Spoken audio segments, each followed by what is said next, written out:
Norðanstormur og skafrenningur settu samgöngur úr skorðum víða land í dag. Tugir ökumanna lentu í vandræðum í blindbyl við litlu kaffistofuna. Það var bara kaosbílur og það sást ekki á milli stika. Við vorum með 70-90 bíla hérna fasta. Trump Bandaríkjaforseti fullyrðir að viðræður við stjórnvöld í Íran gangi vel og að nýir valdhafar taki mögulega bráðum við. Fólk í Líbanon óttast að landhernaður sé yfirvofandi.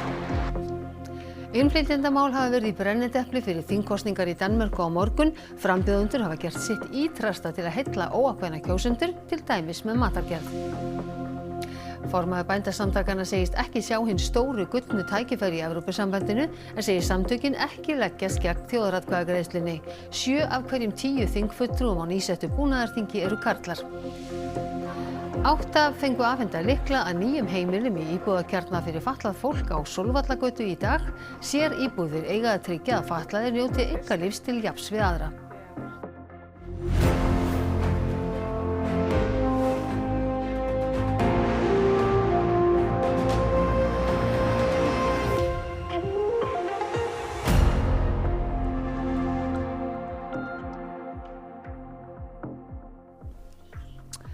Komiði sæl. Miklar samgöngutruflanir urðu í dag þegar norðaustan stormur gekk yfir landið. Tugir ökumanna festu bíla sína vestan við litlu kaffistofuna en mikill skafrenningur og blint var miðjan daginn og fjallvegum frá höfuðborgarsvæðinu var lokað skömmu eftir hádegi. Suðurlandsvegur frá Markarfljóti og austur á Höfn hefur verið lokaður í nær allan dag og síðdegis var fleiri fjallvegum lokað. Björgunarsveitir voru kallaðar til aðstoðar í flestum landshlutum í dag. Nú Haukur Hólm, þú fórst upp að litlu kaffistofunni nú síðdegis. Hvernig var veðrið þá? Veðrið var svona þokkalegt. Það var að gengi niður frá því sem það hefði verið skömmu áður. Það var samt mjög blint á köflum, töluverður snjór, mikil hálka og svo bílar alveg í löngum röðum, alveg fastir. Hópur björgunarsveitamanna, snjórunustæki að reyna að greiða leiðina og hópur björgunarsveitamanna með alls konar tæki að reyna að losa bíla sem gekk nú tiltölulega greiðlega og við heyrðum í einu þeirra. Það var bara kaosbílur og það sást ekki á milli stika. Við vorum með 70-90 bíla hérna fasta og verstirna sem er fyrir aftan okkur. Það var langverst þar. Það var með skafrenningurinn og búið að skafa mjög í kringum bíla. Við erum búin að vera að vaða snjóbor upp á hnjám. Hérna fyrir neðan var þetta skaflera. Við gátum snúið við unnum á móti hvort öðrum. Við skutluðum einni fjölskyldu í bæinn. Og bílinn er hérna eftir og er sem bara losaður eftir en rest er bara búið að vera í bílunum og í góðu yfirlæti og bara búið að rólegt, fólk er búið að rosalega hjálpsamlegt. Haukur, Hellisheiðin er ennþá lokuð, veistu hvernig stendur til að opna? Nei, en það er unnið að því baki brotnu en á meðan hún er lokuð að þá er mikil örtröð hérna í Norðlingaholti og hér á olíustöðinni í Norðlingaholti er bílafloti bara út allt, fullt inn á bensinstöðinni og fólk að bíða í 100-tali held ég eftir að komast austur fyrir og síðan auðvitað frá Selfossi og fyrir austan hingað til Reykjavíkur. En liggur eitthvað fyrir hvenær þið getur opnað heiðina? Nei, við erum ekki búin að festa nákvæman tíma en við erum að vonast þess að núna milli 7 og 8 þá eigi veðrið að vera gengið nóg mikið niður til þess að við getum opnað. En miðað við það að það voru þarna hátt í 100 bílar fastir, hefðu átt að loka fyrr? Það er alltaf góða spurningin að ef við erum of sein þá lendum við því miður oft í því að fá 100 bílar fasta mjög fljótt en ef við erum of snemma þá er allir óánægðir með að við höfum lokað of snemma en jú, í þetta skipti þá hefðu við hugsanlega átt að vera aðeins fyrr. Það hefur gengið virðist vera tiltölulega greiðlega að leysa úr þessari flækju. Já, það gekk bara sem betur fyrir mjög vel og sem betur fyrir er engin slys á fólki og það er náttúrulega mikilvægast af öllu. En nú er veðrið svona að ganga niður hér en það er að versna annars staðar. Hvernig er ástandið annars staðar á landinu og hvar er það eiginlega verst? Það er nú ótrúlega meinlaust hér í Norðlingaholti þar sem við stendum þó að það sé ótrúlegt hérna upp frá sé vonsku veður og það er það allt í hringinn í kringum borgina. Við erum með lokað á Suðurnesjum, það er lokað upp á Hafnarfjalli, það er vonsku veður á Kjalarnesi, Þrengsli, Hellisheiði, vonandi ganga niður. Við erum nú vonast þess að Mosasheiði opnast fljótlega í kvöld. En veðrið er að versna mjög mikið fyrir austan og það er smá saman allt að loka í raun og veru fyrir austan Höfn. Það búið að vera öll suðurströndin lokuð í dag. Við erum búin að ná að opna í raun og veru Markarfljót, Skóga og Vík, Klaustur. En við erum ekki bjartsýn að það opnist í raun og veru Skaftafell, Höfn eða neitt þar austar úr. Mývatns- og Vörðulársveg er ennþá opin en þau munu væntanlega lokast mjög fljótlega. Og heiðarnar fyrir norðan? Heiðarnar fyrir norðan, þær eru allar lokaðar og verður ekkert skoða með að opna þær í kvöld. Er það ófærðin sem er þar eða hvað? Já, það er ófærð þar og Suðurströndin hefur verið kannski mest vont veður, skafrenningur og éljagangur en núna fyrir austan og norðan kyngir niður snjó, sérstaklega á Austurlandi. En þar sem að reyna að opna í kvöld, þar er unni baki brotnu en það er einhverju staðir sem er hreinlega ljóst að það bara að bíða. Já, það eru þessar heiðar fyrir norðan sem við ætlum ekki eins og að reyna í kvöld og Austurlandi verður heldur ekki reynt í kvöld og hugsanlega ekki fyrir að líður á morgunin í fyrramáli. Að það gangi ekki niður nóg hratt á Austur- og Norðausturlandi. Og þá verður bara að bíða og sjá en það er eins og sjáum á hérna á bakvið mig og allt í kring. Hér er bara bílafloti og fólk að bíða eftir að komast austur og vonandi rætist þetta sem Bergþóra segir að það verður hægt að opna milli 7 og 8 en það bara verður að koma í ljós. Það verður að koma í ljós, takk fyrir það Haukur Hólm á Norðlingaholti. En Birta Líf, það verða áfram gular viðvaranir í gildi í kvöld. Já, það er búið að vera í gildi núna á öllu landinu í dag, nema Breiðafirði, en við sjáum hérna á myndinni að það er að renna úr gildi núna á næstunni á sunnanverðu landinu. Það heldur áfram fyrir norðan og austan og seint í nótt þá eru gulu viðvaranir vegna hríðar að falla úr gildi fyrir norðan sem er að snúast til norðlægrar áttar og það er að bæta í úrkomuna á austanverðu landinu. Þar verða viðvaranir alveg framundir hádegi á morgun og síðan dregur. En það er hættustig vegna snjóflóðahættu á Seyðisfirði og þar er að gefa í rigninguna. Það er ekki snjókomuna þar. Já. Og það er þó nokkuð vindur í þessu þannig það er að fara að mæða einna mest á þeim núna í kvöld og nótt. Þannig að þetta verður kannski eitthvað inn í morgundaginn. Já, það er svona til hádegi sem eru viðvaranir en þetta er að ganga niður svo hægt og rólega á morgun. Já, Birta Líf, þú fer betur yfir þetta strax að loknum. Íþróttamenn, takk fyrir þetta. Takk. Og þá förum við til Danmerkur. Það var hart tekist á í kappræðum leiðtoga stjórnmálaflokkana í danska ríkisútvarpinu í gærkvöld. Tekist var á efnahagsmál, meðal annars aðgerðir vegna hækkandi olíuverðs, skattamál, drykkjarvatn og hvernig ríkisstjórn ætti að mynda. Innflytjendamál voru einnig í brennidepli og þar voru flokkarnir sammála að gera þyrfti breytingar þó ekki væri samhljómur hvers eðlis þær ættu að vera. Skal kriminelle udlændinge udvises af Danmark? Ja, det skal de. Skal vi blive ved med at have styr på, hvor mange der kommer hertil? Ja, det skal vi. Men kan vi samtidig med det også godt på en stille og rolig og ordentlig måde kvittere for de mennesker, der er kommet hertil, som har taget en uddannelse, som går på arbejde, som aftjener deres værnepligt, som stemmer, når der er folketingsvalg, som ikke kunne drømme om at understøtte en ekstremistisk imam, som er blevet danskere. Når du siger, at du fører en stram udlændingepolitik med det, så ved du godt, det er usandt. Den årlige indvandring fra muslimske lande under dig er steget med 124%. Du gav en række, du kan godt stå og ryste på hovedet, men det er din egen politik. Der må jeg lige gøre det her færdigt, for det skal jeg nok lade mig sige mere efter. Du gav danskerne en række løfter.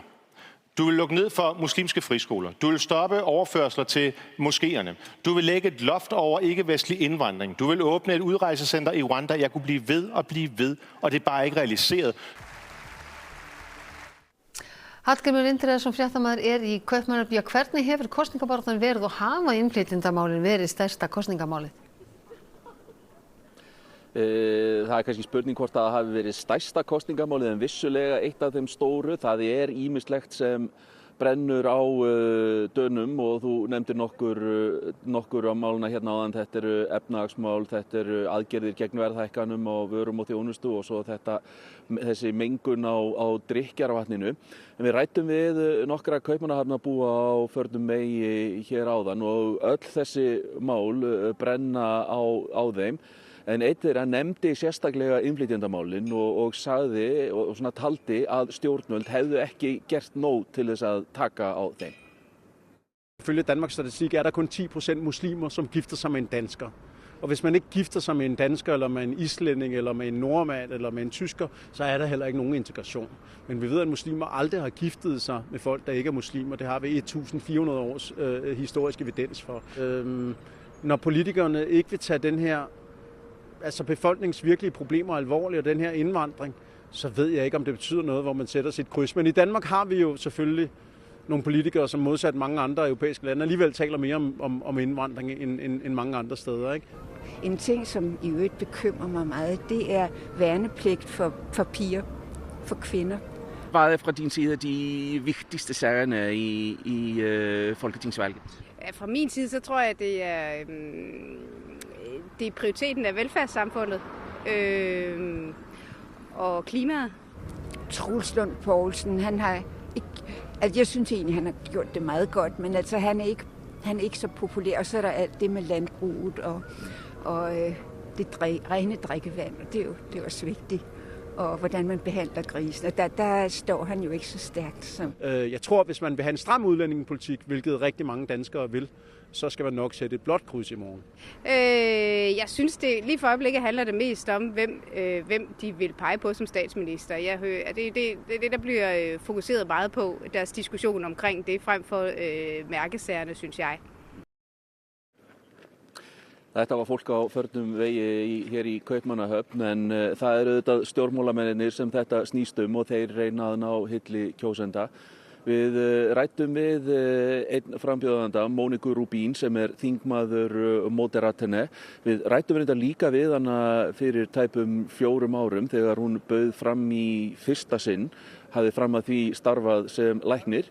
Nú hún að bjóða sig fram til endurkjörs, reynslunni ríkari og vonast til að flokkur hennar verði í sömu lykilstöðunni og hann var í eftir kostningarnar fyrir tæpum 4 árum. Når man har en regering hen over midten, som vi har haft de sidste par år, og som jo endda faktisk har været en flertalsregering, så har vi jo kunne komme igennem med rigtig mange ting. Hvis vi er blevet enige i regeringen, så er der også mange af de andre partier, der faktisk har kunne se sig selv i det, fordi vi har taget nogle kampe og nogle kompromiser internt, inden det var, at vi ligesom fik de andre med. Jeg håber, tiden for blokpolitik er slut, men man kan jo se, at både Socialdemokratiet og Venstre, de har jo haft meget travlt her i valgkampen med at rende ud i hver deres fløj igen. Så jeg håber, når valget er overstået, at mandaterne lander på en måde, hvor vi igen kan få en regering hen over midten. Nú Hallgrímur, það kjördagur og morgun, hvernig nýttu frambjóðendur tímann á lokasprettinum? Já, mjög mörgum stöðum snerust svona pólitískar samkomur að gefa fólki að borða og ég veit til þess að á mörgum stöðum var boðið upp á bakkelsi sem Danir eru vissulega góðir í að gera. En það má segja að Lars Løkke Rasmussen, leiðtogi Moderaterna, hafi svona tekið þetta svona skrefinu lengra. Hann tók þátt í pítsukeppni á staðnum Pops Pizza í Íshöy. Og það dreif töluvert af fólki þar að, bæði til þess að fylgjast með honum og ekki síst gæða sér á pítsunum sem Lars Løkke og meðreiðarsveinar hans voru að laga. Já, það fréttist reynda líka af því að Lars Løkke hefði verið að gefa pilsur, þannig að danskir fjölmiðlar voru eitthvað að velta því fyrir sér hvort að hann væri svangur, en það má auðvitað geta þess að það voru mjög margir leiðtogar og frambjóðendur sem notuðu þessa sömu aðferð. En hvernig útlitið núna fyrir kosningarnar?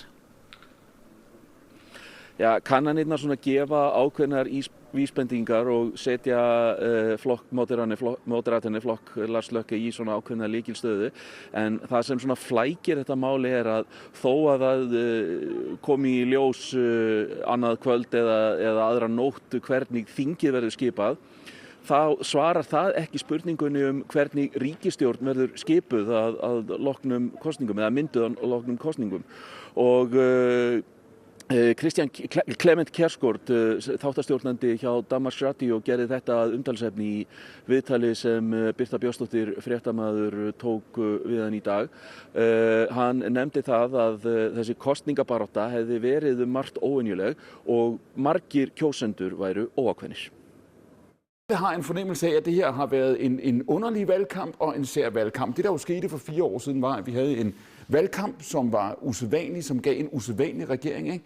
Den første regering over midten, GroKo, som man kalder det i Tyskland, i Danmark i et halvt århundrede, godt og vel. I den udgave, vi har set her med Venstre og Socialdemokratiet. Og det, der skete i den sidste valgkamp, det var jo, at der var enormt mange vælgere, som var i tvivl om, hvad de skulle stemme.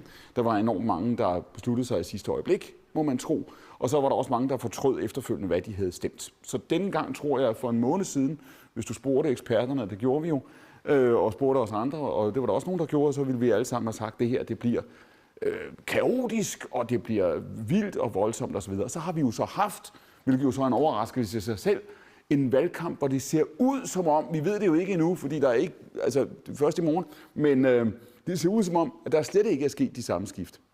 Så på en eller anden måde, på trods eller på grund af tidens kaos og skrøbelighed og omskiftelighed og alt det her, så ser det ud som om, at der er mange, der går ind og stemmer, hvad de sagde, de ville stemme for en måned siden. Og hvad det så er udtryk for, det begynder vi jo så at diskutere i morgen. Og það verður nánar rætt við Kærskot í Kastljósi í kvöld og fjallað dönsku þingkosningarnar. En þá það pólitíkin hér heima.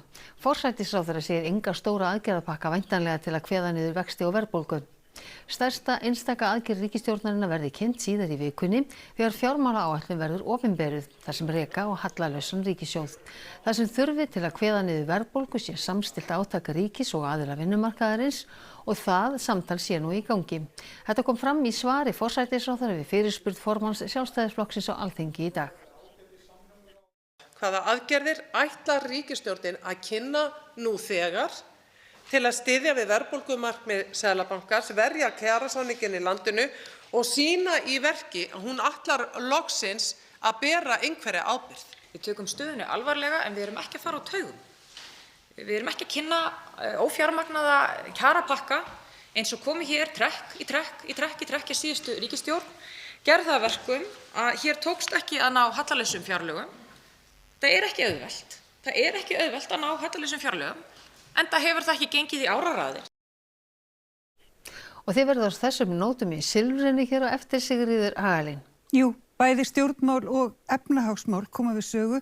Ásgeir Jónsson, seðlabankastjóri, kemur til að ræða vaxtahækkunin í síðustu viku og hvert stefnir í efnahagsmálunum. Og svo höldum við áfram að ræða við oddvitaflokkana sem bjóða fram í borginni. Þau koma hingað þau Ari Edwald frá Miðflokki, Einar Þorsteinsson frá Framsóknarflokki, Kristinn Jón Ólafsson Pírati og Sanna Magdalena Mörtudóttir frá Vinstrinu. Við byrjum klukkan korter yfir 8, ekki missa því. Takk fyrir þetta Sigríður Hagalín Björnsdóttir. Forseti Líbanon segir árás Ísraela á mikilvæga brú vera undanfara umfangsmikils landhernaðar. Trump boðar stjórnarskipti í Íran og segir samningaviðræður ganga vel.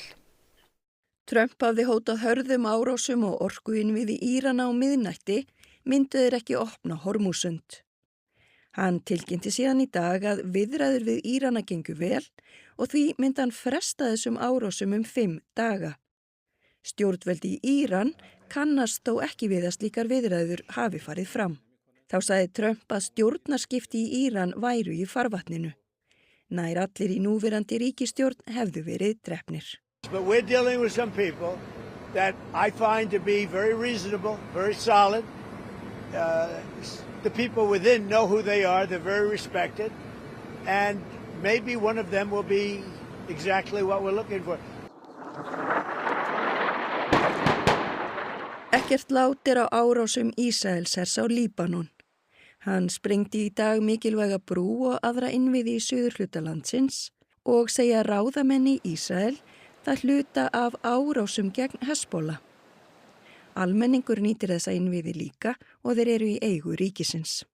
دمار هائل دمار يعني هذه إسرائيل دمرت لكن الله جسد تعامل فيهم دمار قوي كتير والأمم المتحدة والشعوب العربية الأمريكانية بيجي يشوفوا شو عم بيصير فيهم هون. Forseti Líbanons Joseph Aoun segir árásirnar undanfara umfangsmikils landhernaðar og vera skýrt brot á fullveldi landsins.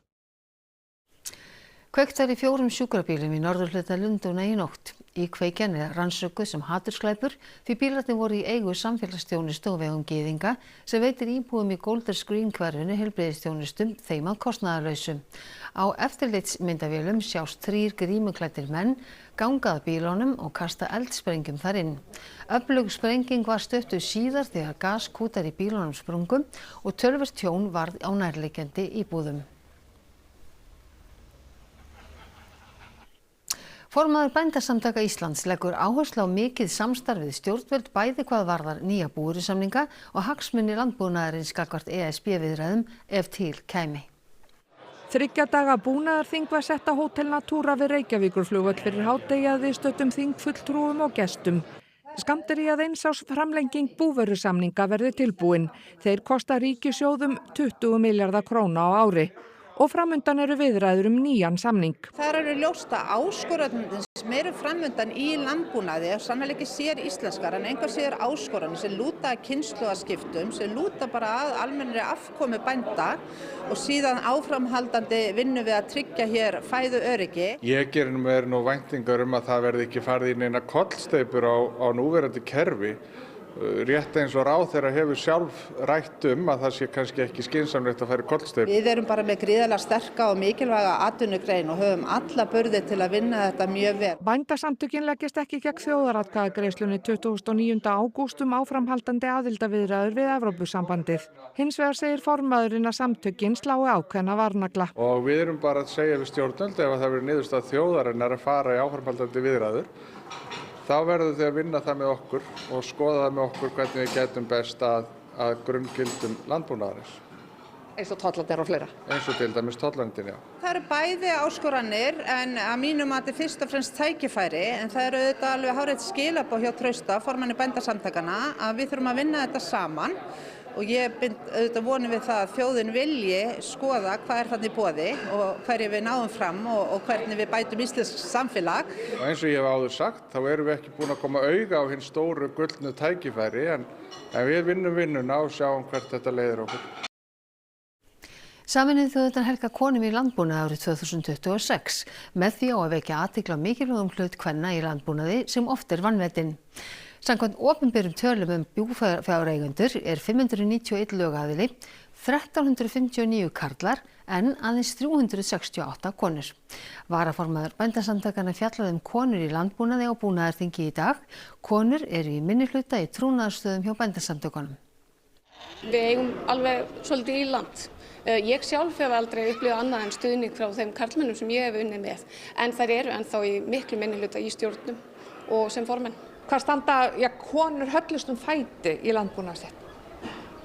Konur eru í rauninni, það vantar bara að þær séu bæði sýnilegri og við sjáum áskoranir það þarf að auka að þær séu skráðir sem eigendur rekstrar og að þær séu fulltrúar bænda en til dæmis búnaðarþingi og bara sem talsmenn landbúnaðarins. Þær eru í rauninni miklu fleiri í námi í landbúnaði, þær eru fleiri ráðgjafar í landbúnaði. Það er ákveðin tálmi að bara verkkunnátta, við þurfum að styrkja þær í að vera rafvirkjasmiðir, allt þetta sem bóndinn þarf að vera. Hér sjáum við góða gegna bændur sem búnaðarþingsfulltrúa en þeir eru miklu fleiri karlkynni, muna miklu.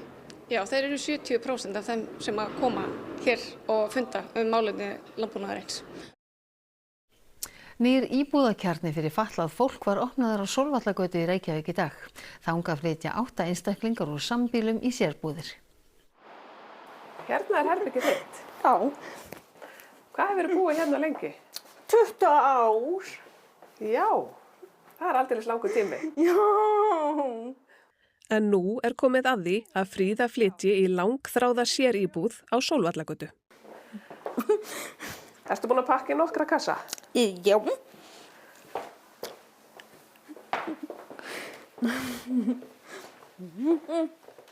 Hérna hellingur af kassum. Já. Er þetta allt dót frá þér? Já. Allt sem ætlar að taka með þér? Já. Sveitarfélögin hafa unnið að því síðustu ár að loka sambýlum eins og þessu við Stigahlíð og bjóða fötluðu fólki aðra búsetukosti til að tryggja að það njóti einkalífs til jafns við aðra. Kjartan sem búið hefur á sama heimili og Fríða í 30 ár hefur einnig fengið sér íbúð í sama íbúðakjarna. Þú veist þetta á svo fyndið. Hún kom til okkur í heimsókn kvöldi, sunnudagskvöldi. Svo bara, það fundur þetta í fyrramálið. Ég var bara, hvað er að gerast? Svo koma þau fara á velferðarsi, það var að fara að selja húsið. Ég var bara, hringi mömmu, mamma, ég var að fara að flytja. Það var bara svo fyndið. Ég vinn niður í Hamrahlíð 17 og það bara allir bara... Voru það samgleðast þér? Voru það samgleðast og vinkona mín sem vinnur með mér, hún alveg bara, ég kem. Kom í heimsókn? Kem í heimsókn. Og þannig að þetta gerist allt mjög hratt? Þetta gerist allt mjög hratt. Hún opin, opnaðu bara inn. Svona, svolítið stíf.